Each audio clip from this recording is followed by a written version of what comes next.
Sinon, la France, on vous dérange pas? J'allais au travail et j'allais à Libourne. Que ne fut pas ma surprise quand j'ai vu un petit papy de 75 ans faire de l'autostop. Donc bien sûr, moi qui suis une personne plutôt gentille, je me suis arrêtée et j'ai pris ce petit papy qui faisait de l'autostop. Un papy qui vient de Suisse. Alors en gros, il m'explique qu'il était à Limoges hier et que il a mangé dans un petit restaurant et que en se dirigeant vers la gare, il a décidé de passer dans le grand parc qui se trouve à côté de la gare. Il devait être à 600 mètres de la gare quand, tout d'un coup, il s'est rendu compte que sur son sac où il y avait la sacoche, eh ben, il y avait plus la sacoche. Oh! Donc du coup, qu'est-ce qu'il a fait?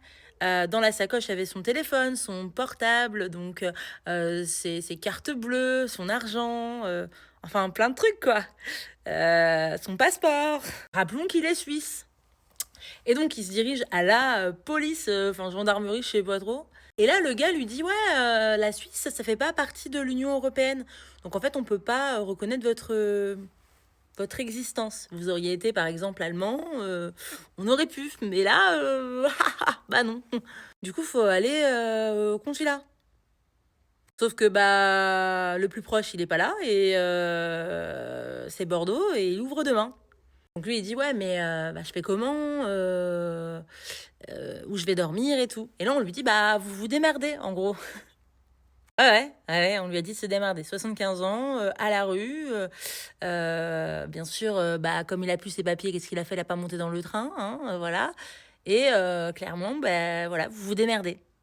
Donc là, il se dit bah c'est la merde. Donc il commence à faire bah à se dire bon bah il me reste 10 euros dans ma poche. Je vais aller j'ai passé un coup de fil.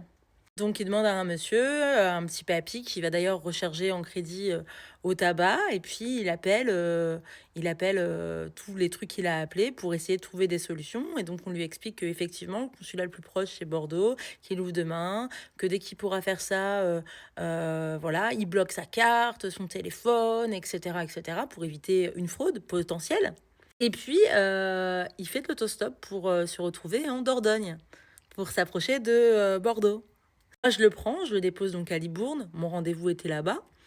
Et voilà. Et donc, je lui donne un peu de monnaie. Il me reste pas non plus grand-chose, voilà. Et je lui donne mes coordonnées pour qu'il me donne des nouvelles potentielles. Parce que bon, bah, je sais pas comment ça va se dépatouiller pour lui. Et en fait, je suis juste effarée de cette histoire et je me dis, on vit dans un monde où on laisse crever des gens et on peut passer de quelqu'un de normal à quelqu'un dans la rue.